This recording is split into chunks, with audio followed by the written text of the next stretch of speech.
Howdy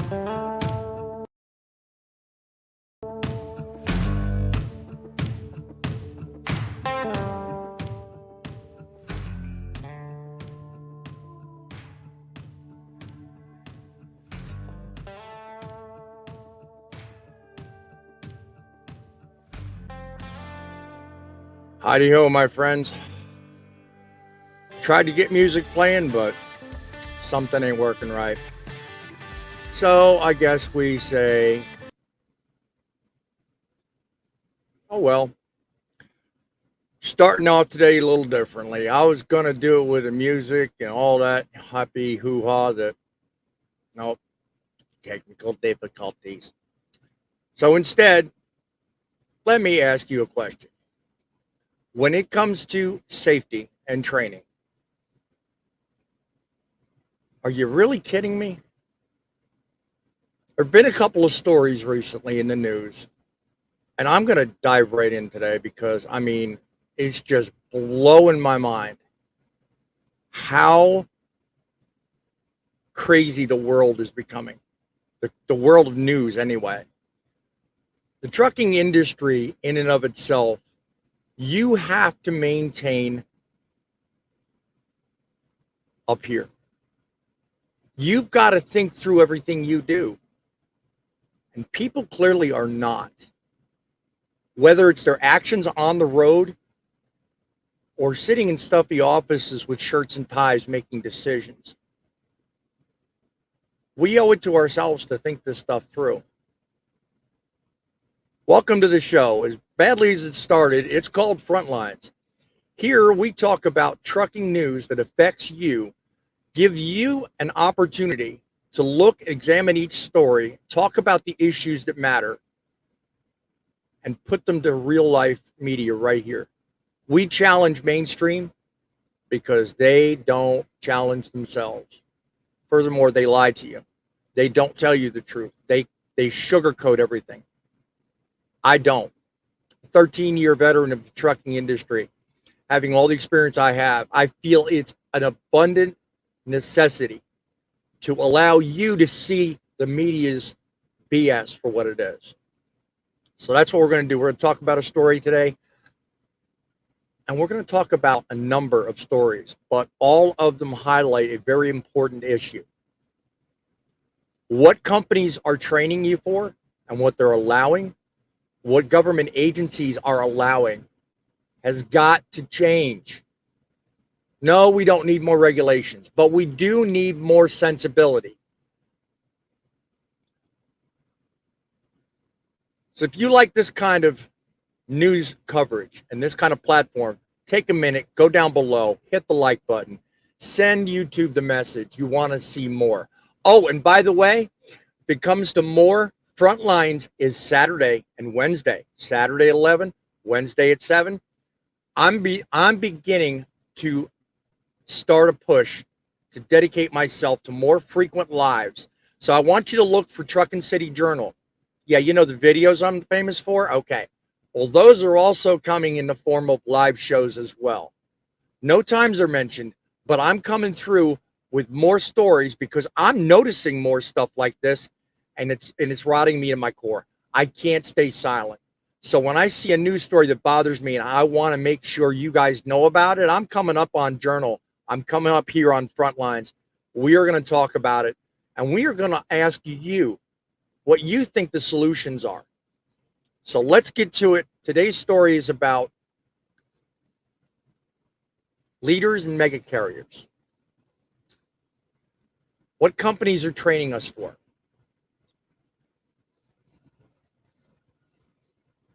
Think about it this way. Let's get something straight. In a world where training is supposed to be uniform, dictated by the FMCSA and other provinces, why are companies still looking for shortcuts? These aren't minor things. These are glaring gaps in our system that put everybody on the road in danger. So I'm going to open my remarks today by simply saying this. To the leaders and to the mega carriers, I ask you this. How safe do you want this industry to be? It's your responsibility to ensure that every driver you put behind the wheel is more than just adequately trained. They need to be prepared for anything and everything. The standards the trainers have must be tightened. We can't afford trainers who just check the boxes off and just go through the motions. We need professionals dedicated to excellence and safety. These people need to stay the course. I mean, let's be honest here. The mainstream media, they don't get it. They gloss over these issues and they don't report them accurately. They'll report the facts, but they don't cover it the way it needs to be. Companies are training drivers to do this fashion. And what's more, FMCSA is letting them get away with it. They barely meet the requirements. They cut these corners. We need better. And so do you. And when I say so do you, I'm not just talking to the drivers in the audience. I'm talking about the general public, because now people are dying. So we need an overhaul from top to bottom. We need to rethink this. Our industry image is suffering, guys. It's suffering because of poor decisions. Whether it's the ones behind the wheel or it's the companies letting the inexperienced drivers run amok with no supervision. Leaders are allowing needless exemptions for so-called special circumstances. Yeah, we're going to cover that. Feeding into this false narrative of a driver shortage. That's what's justifying this. It's a smokescreen and you know it. So to the bigwigs running these mega carriers and to the leaders making these decisions, I say wake up. We can't have an industry where shortcuts and exemptions are the norm. It just won't work. This isn't just about numbers on a spreadsheet, guys. It's about lives. It's real human lives out here.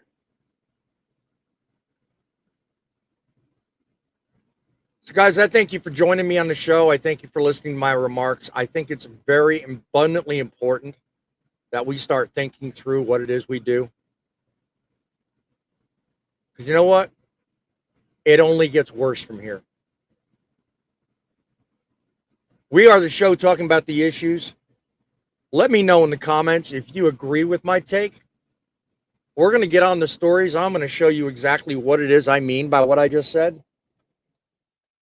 There is some compelling evidence that we have an issue in the industry and it needs to be addressed. So let's first address some usual guests we have with us today.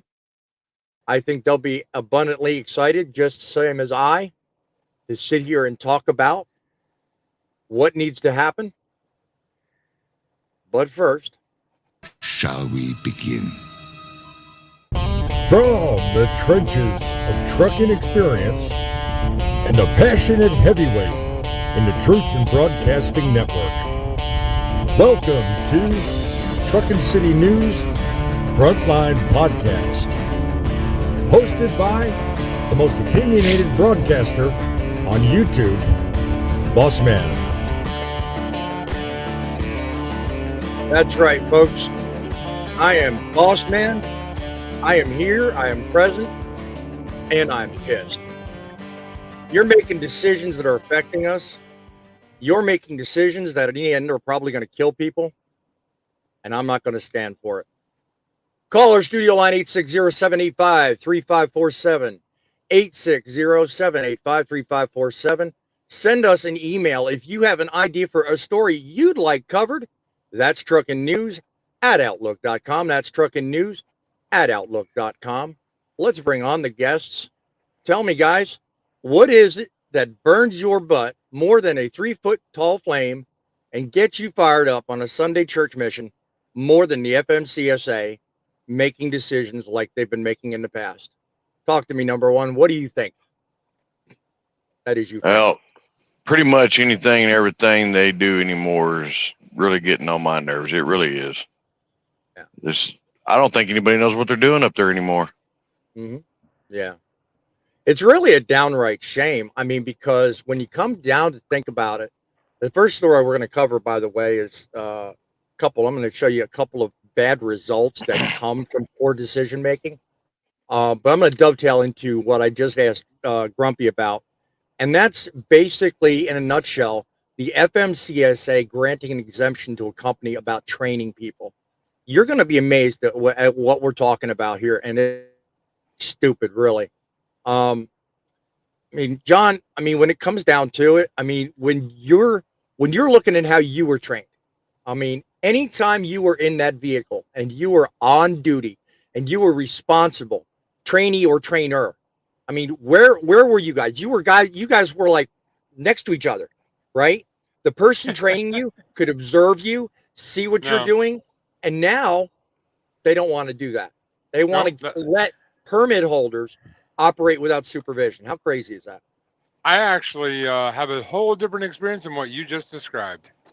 Well, I tell know me that's about going the to experience. surprise you, No, but tell me about it. I actually trained with two separate companies. My first company, yes, guy sat right next to me, all except for my very last day because the night before he was out having too much of a good time. He slept while I drove. When I left that company, I went to another company. I rode with a guy for 1 week. For that 1 week, we basically drove team. He never rode next to me one time. Now, granted, I was only in the business for about a month at this point. Mhm. Never rode next to me one time. He slept Right. while I drove. We drove an entire week team, and then they gave me keys. That's why I tell people I was trained by YouTube. I was trained by watching, by talking to people. I wasn't actually trained by a trainer. That's the Hmm. problem with our industry. I was mature enough to recognize that I wasn't trained properly.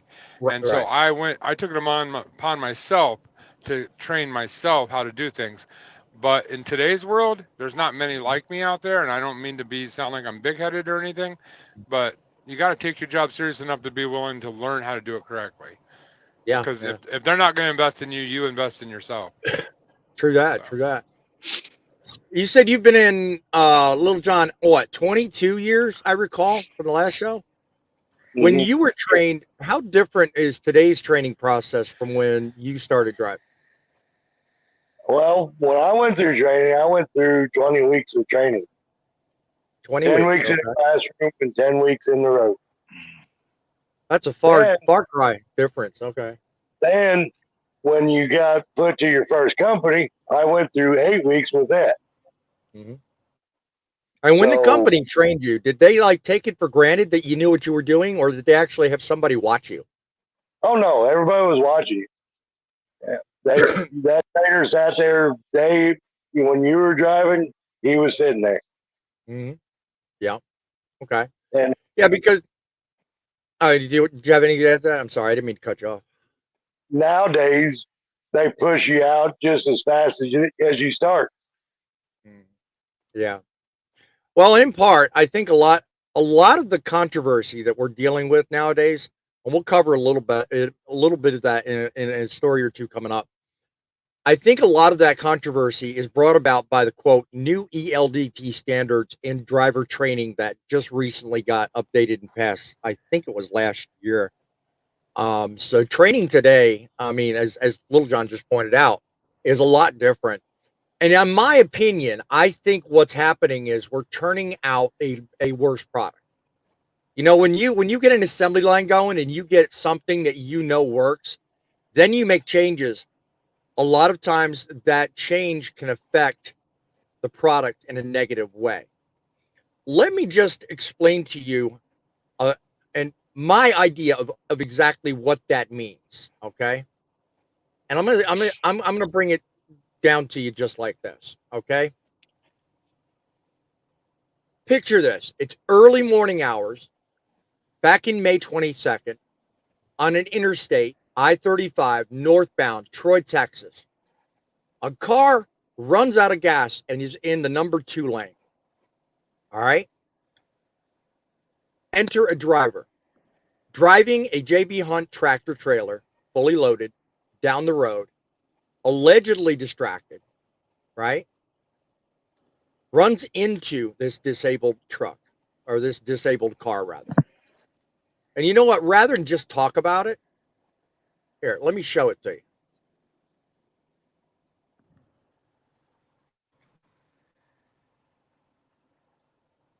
Boom, just like that. I mean, without so much as a question of what went on, boom, just like that, we're talking about ending somebody's life. Because in that accident, okay, and I got the story from Mother Trucker, by the way. Good man, talk to him. In that accident, somebody lost their life. And that was not a good thing. So let me just preface this. If you're going to dumb down training standards, think about that May 22nd accident. Okay? Many have opined on this accident, and they have said themselves, looking through Mother Trucker's comments, she should have coasted to the shoulder and stepped away from the vehicle. To say the accident was the commercial motor vehicle driver's fault. I don't know. Put down in the comments in the audience. Let me know what you think. Do you think in that case, what I just showed you, he was clearly looking at his phone. Yes, he was distracted, but we don't know how long the girl was sitting there. She clearly had no lights on, no flashers. The comments were blowing up on Mother Trucker's video, and we're just going absolutely nuts. So let's check out the comments in a minute. But Grumpy, what do you think? I mean, in that circumstance I just showed you, what do you think? Do you think the guy driving the truck was at fault, or do you think there was some culpability in the breakdown? What do you think? Myself, I honestly believe that that driver of that truck was at fault, because he should have barely been paying attention, because you could have seen it before and he could have swerved over, because there was nothing by the looks of the video where he couldn't have swerved to get out of the way in time. Okay. Fair assessment. Little John, what do you think? Do you think, given what you just saw there and a little bit of details I give you, do you agree with the commenters, or do you think the commercial motor vehicle driver was at fault? Well, if he wasn't paying attention, it's totally the truck driver's fault. Right. You guys, seems pretty unanimous, but let me ask you something. What would possibly bring someone to think that the fault could ever be on the girl who broke down and rode out of gas? I mean, what do you think, John? Well, I mean, if you want to play devil's advocate here, when your car is running out of gas or breaking down, you can feel it happening. You don't just all of a sudden just stop. So Yeah. devil's advocate would say, when you feel something weird going on, get off the road. Yep. And then figure out what's going on. Yep. But all of that being said, I mean, granted, it's at night. He probably didn't have as much warning as he probably would have liked, but Yep. it looked like there wasn't any evasive action taken at all, which Right. makes me think he was either, road hypnotized or distracted or something. But I mean, when I'm saying evasive, we are obviously not taking a sharp left or a sharp right. Yeah. But Yeah. no brakes, nothing. So I personally, and by the way, I noticed the comment there. I highlighted it. Poet, if you're listening, I'll be talking briefly about something up in your area. So thank you for listening, my friend. I thought of you in today's story, so pay attention, my friend. Not to mention, to your point, John, I mean, we're always trained and warned to do things the same way. I mean, distracted driving kills. How many times we have to hear that?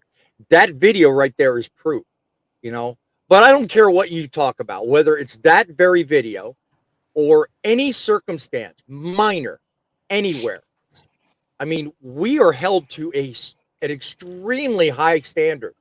I mean, we are the golden nugget when it comes to how to operate a vehicle safely. Forget the fact that we have 80,000 pounds behind us, or in some cases, lives, I mean, we could make the smallest hiccup and we are under huge scrutiny.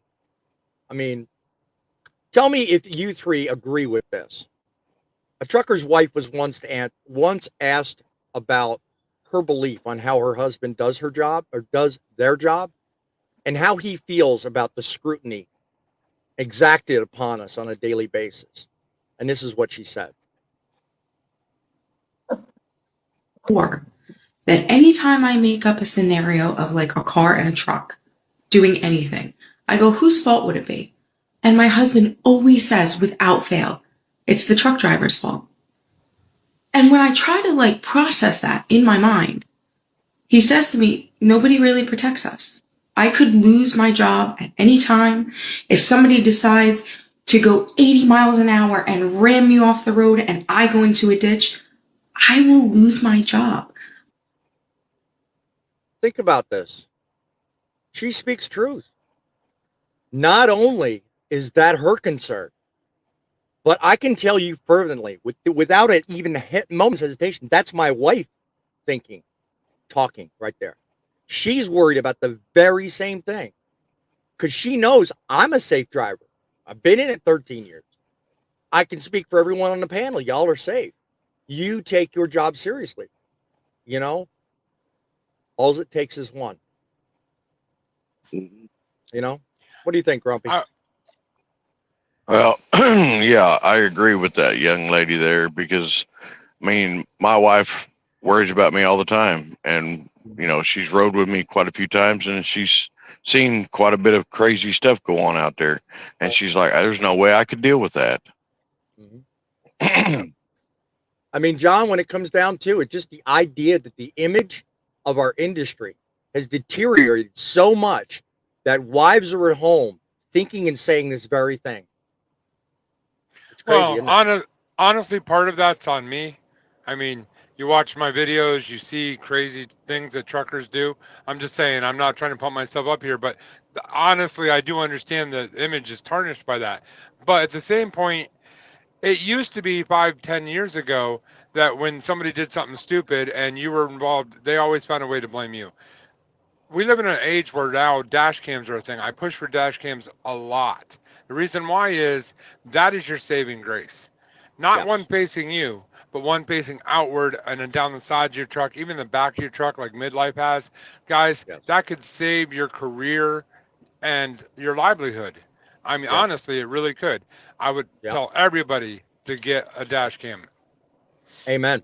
It is a lifesaver in so many ways, and we'll cover one of those here in just a minute. Back in 95, this is coming from Gary Cook. Welcome to the show, my friend. New name I've seen. Back in 95, I trained through Schneider National, 2 weeks in Green Bay, and then I went to a trainer for another 2 weeks. And I was released to run on my own. I was able to comprehend the aspect of driving. Well, God bless you. If you're watching the show, it seems like you know what you're talking about. I'm glad you did so and did so completely understanding things. I'm at a loss for words today. Green Bay was a Schneider, was a skid pad. I was able to participate, so I have a good idea how to handle a truck on bad roads. Well, in the north, that's almost a must. Midlife contributes. Enjoy your home time, friend. Don't worry about us out here. As a driver, I once ran out of fuel in a semi. No sputter, no warning, just loss of power until I glided to a stop. I think what John was talking about was this lady in question in the Wait a middle of minute. this number 2 lane had the opportunity to probably go do just the same thing. You don't just stop, boom, like that. You get time, But go ahead, I John. don't want to pick on Midlife or that lady, for example, but Yeah. said no warning. You have a fuel gauge? Pretty sure it was probably warning you already by that point. I was just going to go there, yeah. One of the Just commenters on saying. Mother Trucker's video pointed that very fact out. I mean, who hasn't driven a vehicle that within trucks? I mean, I can't speak for cars. Trucks, you got 30 gallons left. You're getting your fuel light's already going on. That you got time to get off the road for that. I mean, come on. Not picking on the girl. Like I said, you may not have as much when it comes to a car, but you're not going to just like die right immediately with no warning. One of the commenters was like, yeah, their ding ding or honk honk didn't work. I don't know. He was being smart, but come on, no. All cars have the same method. The fuel light comes on. You're told get to the fuel gauge. Besides, quarter tank, good practice, I think. Obviously, that wasn't followed here. But regardless, I mean, whether the person ran out of fuel, whether they broke down, it don't matter the reason. They're stopped in the middle of the road. How often have you come down the road, Little John? Not just a car, but there's something in the road, middle of the night, 2, 3 in the morning. It kind of wakes you up, but it also kind of makes you think. That could have just as easily been a person standing there. You know, I mean, looking at your phone, you can miss it in 5 seconds, 2 seconds, 1 second. I mean, think about that. What do you think, John? Yeah, that is true. I mean, you take your eye off the road for a second, something could appear right in front of you. Yep. That's all it takes is 1 second. Exactly. Gary adds again, 28 years I've been driving, never jackknife. I've never lost control. I use common sense when I drive. I'm glad to hear that. Because I don't know what you look like, Gary, but I certainly like to think every time I'm next to somebody, they have common sense. So it's nice to think about anyway. Let me briefly move on. Yeah, right. Let me briefly move on to a second story, which I think just as clearly shows the same thing we're talking about. Moreover, I want to do a screen share because I think you guys need to be aware of a very important thing here. Give me a second. We are talking about accidents. One you need to know about is in the state of Nebraska. Trying to get everything set up. In the state of I also need to find my eye teeth because I think I left them home. In the state of Nebraska, an accident occurred between a semi and a broke down truck, or broke down car, actually. And honestly, it's a downright shame that I even have to broadcast this. But I am. Because honestly, you know what? If you're involved, if you're a semi driver, especially, and you're involved in an accident, dude, own up to it. Okay. Nebraska State Police is seeking the help of the public in locating a semi that was involved in a fatal hit and run crash on I-80. And this says last night, but it was actually Thursday. The semi likely has front end damage on the passenger side after striking a motorist changing a tire near Big Springs. The semi was eastbound. If you have any information, I'm going to broadcast their Twitter right here. The number is on the screen, 308-632-1211. 308-632-1211. Now, I don't normally do stuff like this, okay? But here, in this case, somebody lost their life. And it was due to the fact that somebody was, again, not paying attention. And moreover, what affects me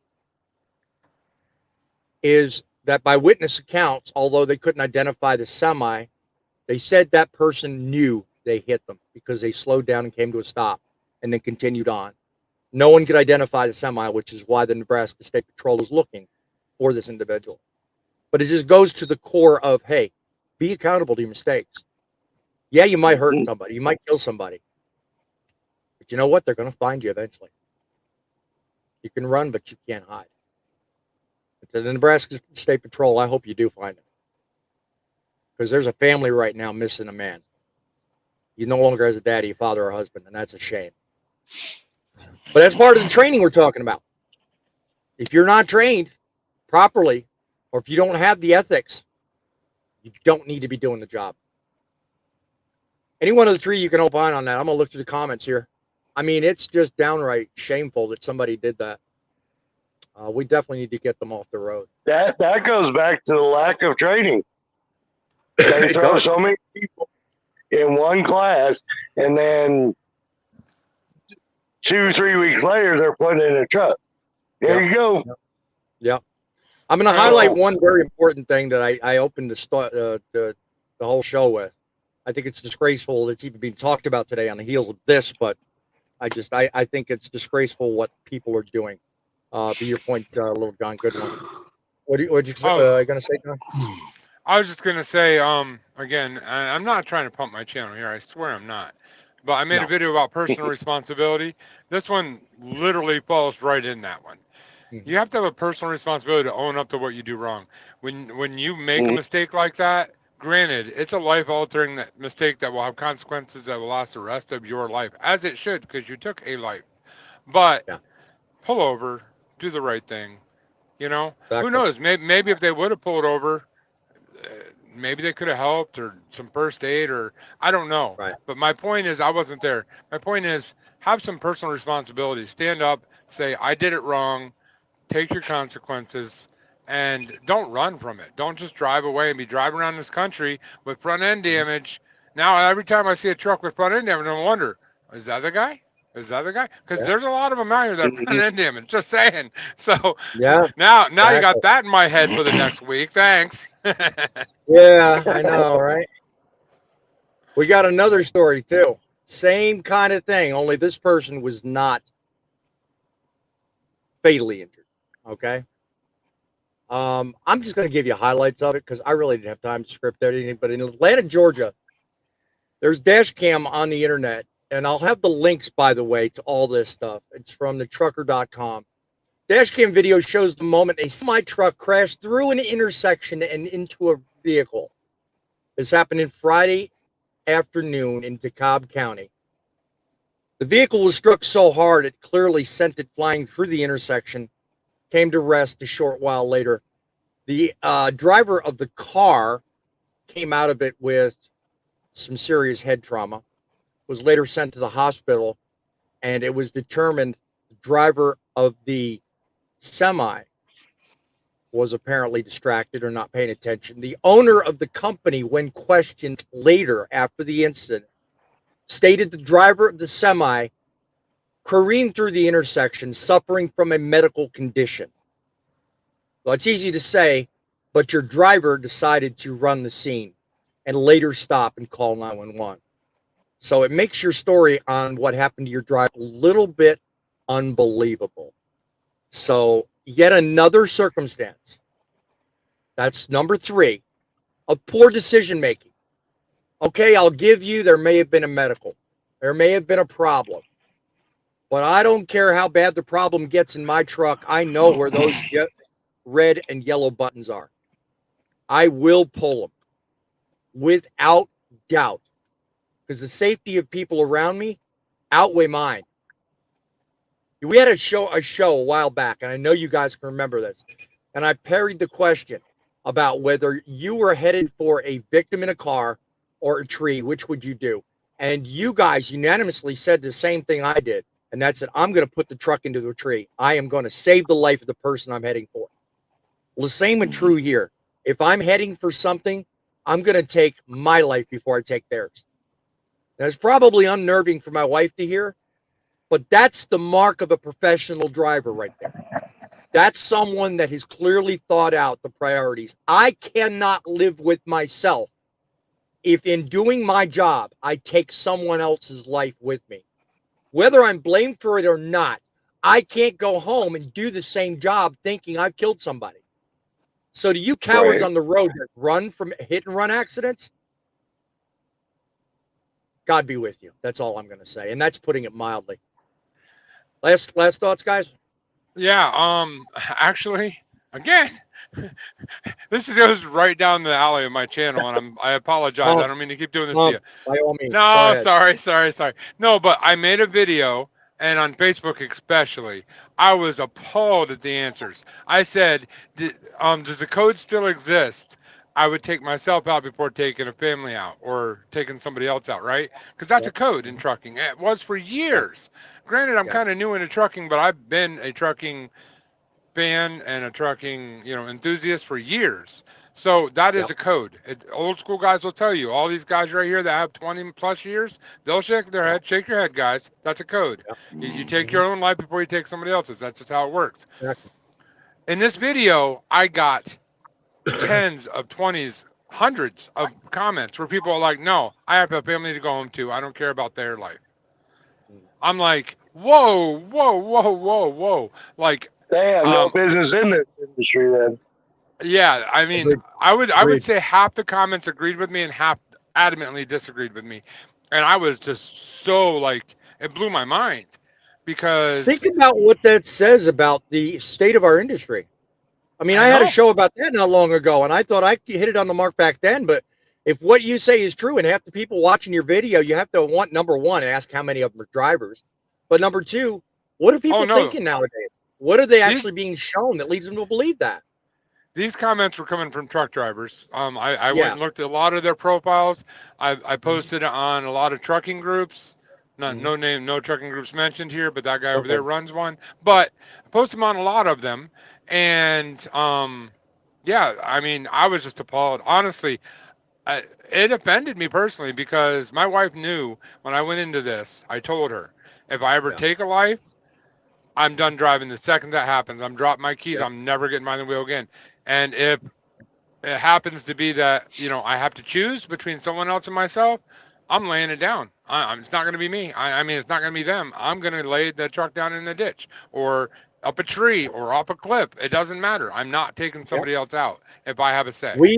I think I speak for everybody on this panel. We will gladly forecast or sacrifice our conscience of knowing that we were responsible for removing a person off the face of this earth. Without a doubt. That is the way I feel. And I firmly believe the other three on this panel say the same thing. What do you say, Grumpy? Well, I say basically if it's a human being, I'll take my life first. If it's anything else, well, sayonara. Yeah, oh yeah. Yeah, I agree with that. Yeah. I got no issues with that. What about you, Little John? What do you think? Same thing with them. I will gladly put my truck in a ditch or run it off a hill to avoid hitting somebody or taking someone out. Yep. I mean, go ahead, John. Go ahead. I was just going to tell you one more quick story because this guy over here, he was talking about something besides a human being. When I was only driving for about 7 months, I had my daughter with me, and I was in Iowa, and I come up over a hill, and there's 5 deer standing in the middle of the road. And I hit my brakes, but I didn't swerve, and I took out 3 or 4 of the deer, bam, bam, bam, bam. And my daughter looks at me after we're done, and she's like, "You didn't even try to miss them." I'm like, okay, in a truck, you do not swerve unless you are willing to take your life and the person that's in the truck with you. And I'm not dying, and I'm not killing my daughter for a bunch of deer. No offense, I love Bambis. They taste good in the frying pan, but no, not doing that. So yeah, that's not cool to do. So well, there are people out there that believe you should. That's a different circumstances because you're trained to not swerve to miss animals. Yep. I mean, well, it's not only that; it's just the safety of other people. I mean, you could roll that thing and put it across the road, and you've now created a circumstance where somebody behind you can come along and kill themselves running into you. So you have the obligation of maintaining control 100% all time. So good point, John. You are so true and accurate to that. Gary Cook says a couple of years ago, I-95 through Georgia commercial motor vehicle getting busted for DUI. Okay. Don't know what that's all about. Maybe it's to a previous comment, but Trucking is Dead said, John's important to own up to your mistakes. Thank you for that. Poet, adding to it, did over 80 courses on my own time because I felt I needed them. Here, if you're rear end somebody, it's automatically your fault. Be a trucker or a four-wheel driver. Okay, all right. Well, I know I like to think most companies believe in safety. Appearance of safety is not necessarily a real thing. Depends on. You wouldn't see nothing yet, Poet. We're getting to the meat of that one. Because if you think today, the people in this country are being trained poorly. This even extends up north. The province of Manitoba recently put into practice a new way of doing things. Let's just say the Manitoba government recognized the vital role of the trucking industry in their economy. You notice the sarcasm on my voice. Poet, you can't see me, but you can hear me. Yeah.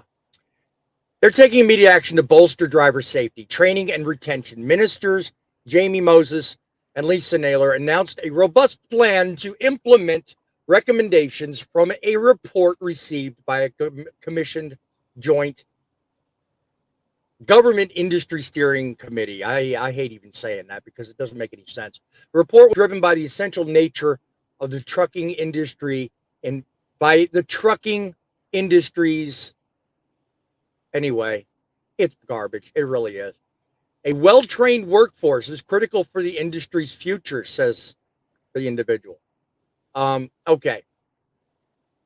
I got news for you. What they have done up there is they've modeled what we're going to cover in a minute.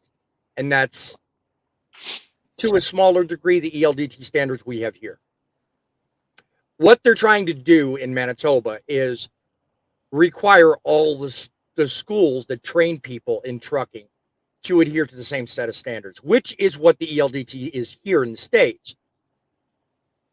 Honestly, by comments read in around this issue, it's nothing but garbage, costing their schools more money, tying their schools up in more red tape, and lessening the training standards for the individuals for whom it serves.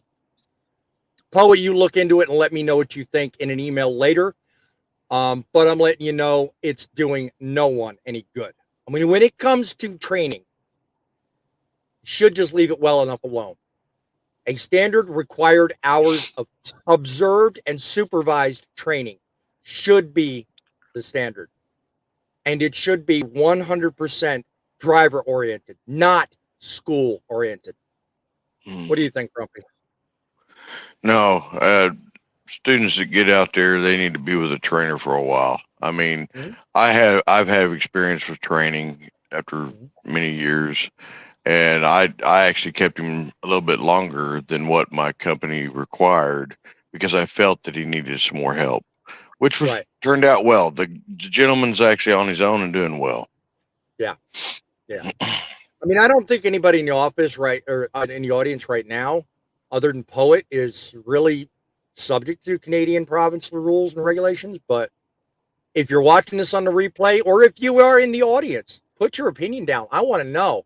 It's freaking crazy to think that some bureaucrat somewhere, suit and tie, no experience in trucking, claims the authenticity of knowing what's good for you and me. You got no clue, pal. You got no clue, pal. You have no freaking idea. We are out here every day relying on you people to make the decisions to keep us safe. We're already here. We've already proven ourselves. And we now got to worry about these schmucks with 3 or 4 hours, compared to us, 3 or 4 hours worth of half the knowledge. Come on. How does that make you feel, Big John? Do you really trust that today people are getting the same as what we used to get when we started? Come on. It's ridiculous. Again, because I am less trucking than everybody else on this panel, I think it's just drastically gone downhill from when even I started 7 years ago, to the point now where I was talking to a gentleman, started with a company, literally came out of school. They handed him keys after his orientation, and he started driving. 0 days of training. 0. Right. Guys, it's just steadily getting worse and worse and worse. And until people start to realize that is the biggest problem in our industry, and I'm not saying that tongue in cheek, 100% I believe the biggest problem in our industry is lack of training. We need to start training people up instead of just giving them the keys and let them bring the whole industry down. Yeah. Right. I agree 100%.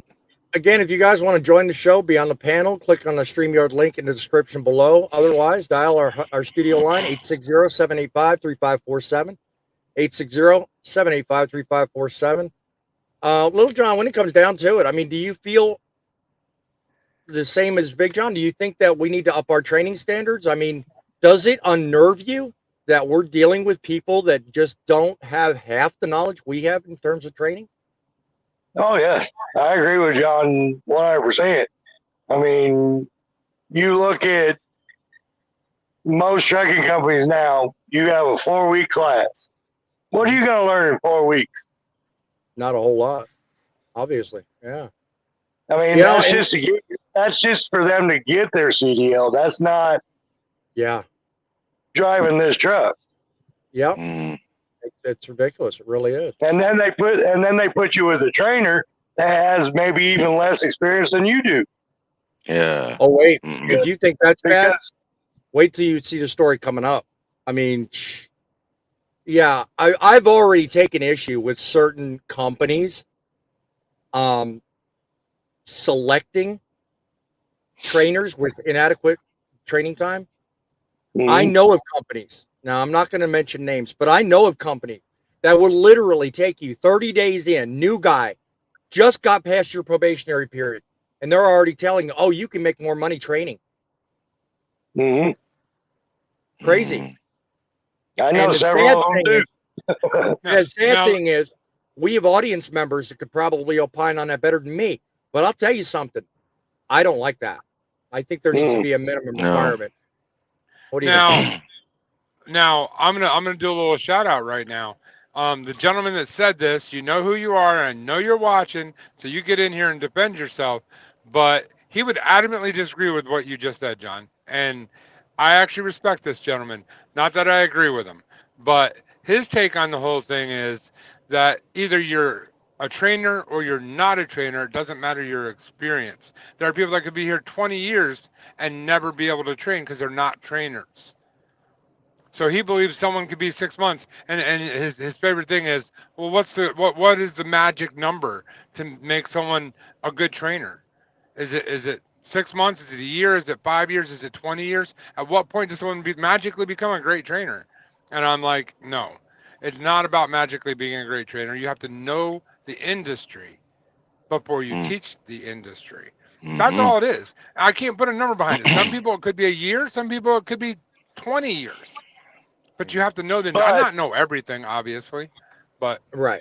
But there's also those trainers out there that they'll sit there and they'll train somebody, but they're not in it to train that student. They're in it for that money that they're getting, the extra money. That as soon as they get that trainer, that guy out of his truck, he's getting another one. Mhm. My trainer when I first started was eight weeks long. I spent 4 weeks in his truck until his father passed away, and then he said I can go home and wait for another trainer. I don't want another trainer. I want to stay with the one I've got because I'm learning more from you than what someone else coming in. Yep. Yeah. So Gary Cook says I think a trainer should have a minimum of 3 years before they can become a trainer. I'm actually not on the same side as you, Gary, and I know the person Big John was referring to a minute ago is probably going to be chomping at the bit of what I'm saying, but I'm going to agree with half of what Big John said. On the same side, I'm going to stand firm on something I've said in previous shows. One thing you'll learn about me, I don't back down, okay? Whether I'm right or wrong, I will be happy to acknowledge and account for, but I never back down. I said at one time, I think the minimum should be 1,000,000 miles before you're qualified to be a trainer. But the half of what John just said a minute ago, I do agree with, is that you could have 1,000,000.5 miles and not have an idea or clue how to train somebody. So, yeah, I mean, I'm kind of conflicting with myself, but bottom line is, if you're an infant, you're not going to teach your mama how to walk. It's kind of the other way around, you know. The parents teach the kids. It's not the other way around. let's use a different industry as an example. If you look at like a school teacher, they come out of school, they go in and they start teaching kids. Yes, they're teaching your kindergarten or your first or second grade, whatever. They're faking it. They don't really know how to do what they're doing. They're just doing what they've been taught and slowly learning as you go. The difference is that child's got 12 more years for any mistakes that teacher may have made to correct. In trucking, you got what, 2, 3, 4 weeks to teach, and if you have a bad trainer, you got years to take someone's life. I mean, we're talking life or death situation. It's not as simple as, Johnny might fall down and skin his knee. No, Johnny might take somebody out. Yeah. And sometimes you might not be blessed with working for years before that happens. You'll be given a training dossier or certificate, then walk out, get the keys, and leave the parking lot, kill somebody. Well, I have another great example. Go ahead, Frank. Another great example would be just like in the doctoring field. I mean, you don't want somebody fresh out of med school that's become a doctor just by themselves operating on you, would you? Mhm. So obviously they're going to have somebody there with them, walking them through each step and taking the time to teach them. Yep. Speaking of the devil, midlife pipes up. We've drivers out here, been out here 20 years and don't know the industry. Yeah, I mean, like I said, I mean, I could sit here all day long and opine on what I think the standard should be. Am I right? Am I wrong? No, but you know what? What I don't want is I don't want a standard being set that's so low. You might as well throw the standards out. So when I ask for a number, I'm going to give you a number. But the bottom line is, whatever you're doing, you need to take it seriously, because we're going to kill people out here if we don't. I mean, it's just that simple, you know. And that's really what I'm afraid. I don't want people dying out here because of me, you know. And it might not be me, but you know, my brother kills somebody, I'm just as culpable. You know, if as an industry we sit here and accept that a practice is taking place and we do nothing, we are just as guilty as the people who do it. So that's why I've started this show. I want to not only just start a movement, as I put on my slides, I want to be the movement. I want people thinking things through. I want people talking about it. And I want those responsible to be held accountable. Those in the media, those in leadership. That's my shtick. And I'm not changing. So, you know, when it comes down to it, we got a lot of work ahead of us. Because if you think the way people are trained now is bad, get a load of this. I've just run into a story that really, I mean, I think takes the cake. Okay, we're diving into a contentious decision recently put out. Again, links in the description. Read it if you will. Federal Motor Carrier, FMCSA. They basically got everybody up in arms, myself included. On July 30th, the FMCSA approved a request from Covenant Logistics to allow CLP holders here in the States to operate without a commercial driver's license in the passenger seat under specific circumstances. This exemption means that the holders of said permit have passed the skills test, but have not received their documents that say they can drive Covenant Logistics commercial motor vehicles without a holder in the front seat. Anyway, they're trying to skirt the process and get their drivers in the seat faster. I think it's dangerous. So Covenant argued that the CLP holders affected by this exemption have already completed all the steps. They're already knowledgeable. And emphasized the granting exemption would allow these people to begin immediately productive on-the-job training. Well, how the hell can you train somebody if there's no holder sitting in the seat? So they're conflicting with themselves. Now, this decision has also faced some opposition. The OIDA has voiced strong objections, arguing that the regulations requiring an experienced driver in the front seat with a permit holder were implemented for safety in mind. And they contended that Covenant's decisions not necessarily demonstrated that the exemption they're asking for would achieve a level of safety high enough to warrant regulatory change. Nonetheless, that being said, even though OIDA argued against it and opposed it, the FMCSA granted it anyway. So, I mean, just that is but yet another shining example of what do we need to do to get these people to understand? I mean, you're killing people out here. If you're putting people on the road that have less experience, that have no freaking clue what they're doing, think about what it's doing. Think about the decisions themselves. They're crazy. You know, first you got Manitoba, now you got the FMCSA. What are we just going to do? Just open up a Cracker Jacks assembly line and say, here are the keys? Have fun. Good luck. I mean, what do you think, Grumpy? Well, you know, the factor of it is, like I say, I'll just say it straight up. You've got all these pencil pushers and keyboard jockeys that have never stepped a foot in a semi. Therefore, they know nothing other than what they're told. And so, unless they're going to get out here with us and start experiencing it and hands-on, they don't know nothing.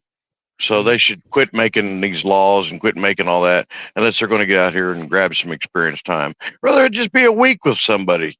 That's all they Yeah. really need, because they get a taste of it and find out what we go through in real life. Well, I think the simple fact that they're pulling the reins back on responsibility of all things, just giving somebody the option of not learning and not being accountable by itself, I think goes against even the first story has it. I mean, here we are talking about the heels of 3 different accident scenes. You know, Georgia, I-80, and the other one that happened, the fatality. It's just ridiculous. You know, that an organization having those things in their mind could say, "Oh yeah, let's make training a lower priority." Give me a break. Not You in know? his job. I mean, it's crazy to think that a company is even trying to push for that. I mean, if you worked for a company like that, Little John, what would you quit? I mean, would you seriously doubt the integrity of that company? I would turn around and walk right back out the door. Yeah. I mean, Mm-mm. how I've important? worked too hard to keep my CDL clean for someone else to go and mess it up. Yeah. I mean, how important do you think it is for the average individual to understand that it is abundantly important for somebody with experience to be in that seat watching a trainee Oh yeah. at all times? It's just crazy. Oh yeah. And I don't believe they should go out of state. They should stay in the state that they're in with a person Well, that's qualified to sit there. the only problem with that, I don't think it's abundantly obvious that that whole interstate intrastate argument's going to go anywhere on this show. We've yeah. discussed Right. it before. I'm sorry, You know, but training by itself needs to be a standard not messed with.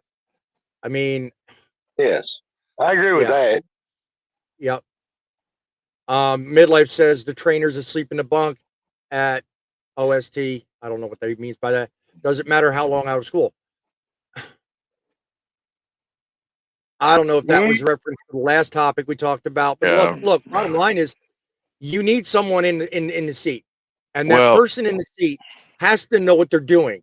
You know, first of all, you know, I'm not going to back up what I said earlier. School or no school, you need experience to be training someone, mhm. and don't go thinking that showing the basics. Oh, you got it. Go to sleep in the bunk, and then no, Mhm. be awake. Run it like a team truck. That's what you have to do. That's the sensible way of doing it. What do you think? Well, you couldn't really run it as a team truck, because team truck, one's sleeping, one's driving, so that wouldn't work. But Well, you get the point I'm making. I said it wrong, but yeah, you know, it's, yeah. yeah, Anyhow, yeah. when I did my training with my trainee, I stayed on duty the whole time on my ELD while I sat in the passenger seat. Now, Mhm. towards the very end, which was the last week I had him, I felt comfortable enough with him that one night I was feeling kind of under the wind and I decided to take me a nap. But I'm a light sleeper when somebody else is at the wheel. Therefore, I could hear him starting to get tired, and I heard them bumps, and I woke up and I said, "Is everything okay?" So, you know, you're not just going to want to just fall asleep and say, "Oh, he's got this," kind of thing.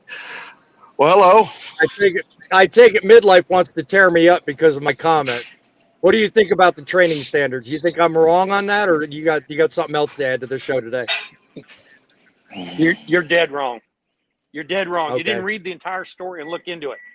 These are people who Okay. have already passed their CDL test. They've already went, done the training, passed the CDL test. The reason they're Okay. doing it is because they cannot get their physical card. They have the paper. They've already passed the CDL test. They can't get the card because states like New Jersey, because of COVID, made the decision that you had to wait for an appointment. That appointment could be 3 months away, 2 months away. California, you had to wait. They were like 8 weeks backed up. This is not anybody So this who is doesn't. They already read the story.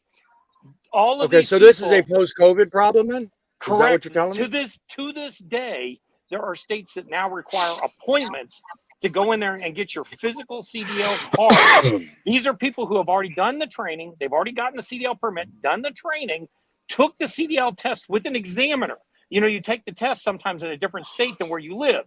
Then you have to go back to your state and get the license. All this does is make the people who already have passed the CDL test not have to wait to get that card from their physical state. They've already done everything. The only thing stopping them is getting a picture taken on a piece of plastic. Okay, good to understand. Hey, every day we learn something. I mean, you're right. I did scan the story, and I didn't really, because with the amount of stories I'm covering, I didn't really dive as much into it. So, oh, they didn't. They didn't write it that way. If you read it, it's in there, but they buried it way down in the mice type. They want the headline telling everybody that they're easing it. They're not easing it. They didn't make it any easier. Well, it's easy to assume that when you read the stories and the details the way I presented it. I mean, so yep. Yeah. When you look to your it up, point, you'll see that the case was based on somebody waiting 6 months to get the appointment. Yeah. That's what caused it. Yeah. I mean, research, I look at corroborating stories and other information. I don't generally look at deep like you did, cases and stuff. No. I mean, that's how I found the first 3 accidents, was doing the research. So it's just the idea that they're changing it. Yeah, okay, people have appointment issues, but still. They wrote how long deliberately do most people get probation? Some of them go 3 months. So is it really necessary though? Yes. That's my thing. Yes. Call and try and get an appointment in certain states. And then you've got to get back there. Okay, so you're going to have to stop driving.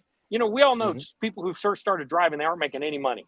So what's going to happen? You're making barely any money, and now you've already passed everything, but you can't drive for a month because you've got to go back home, get your permit or get your actual hard card license. Right. And so I've got to schedule that for next Tuesday at 3 p.m. to get my card license. Well, what's the chances they're going to be able to get me home that day? Yeah. Yeah. There's a fella I watched, and I was going to put him on. Yeah, I was going to put him on for a different purpose, but there's issues even with medical cards coming up too that I may do a future story on. Fella's been off the road now 6 weeks because of a small issue, but we'll talk about that in future stories. And not only that, they're making it to where it's so hard to get the card back when you lose your medical card. Yeah, because of the new things we covered last week's show. That's the new requirements coming up November, which, by the way, some states are starting earlier. So definitely want to keep tuned to not only this channel, but any other news sources too, because you know what? Changes are coming, and they're not going to be honest about it. They're not going to let you know right away. And just like Midlife said a minute ago, they're going to put it down in, how did you term it? Mice print? Yeah, they don't want you knowing some of the finer details, because a lot of times that would actually make them look like liars. So, gentlemen, I gotta the people writing these stories. Before you run off, the people writing these stories and freight waves and all this, they're going for headlines, they're going for clicks. They're going to put all the stuff to inflame you at the front of the story. At the very, very bottom, they're going to put the part about what the real thing is. Yep. Yeah, I don't know if the music's playing because I've been having issues with my audio, so that's what the story, the whole show started out weird for. Well, I want to point out one thing real quick, boss man. Go ahead. We have a challenge going on between myself, the Grumpy Trucker, and Midlife and Driving with John on weight loss. Yep. Join in on us and help us out and try to beat us. We'd sure would appreciate it. Exactly. You know what? It's all about making smart decisions. It's all about good health. Because at the end of the day, the only person that matters is you. I appreciate you mentioning that, Grumpy. To the audience and to everybody else out there, you know what? Remember, when it comes down to it, as leaders, we need to make sure that everybody out there has the ability to do better, make better choices, think things through, pay attention while you're on the road, guys. It's the industry's reputation I'm most concerned about, and the lives of your fellow drivers and motorists. Because you know what? These trucks, they aren't driving themselves yet. They're making these deliveries, but you are the ones making the difference. Till next time, keep it upright, keep it on the road, keep the faith, and keep it rolling.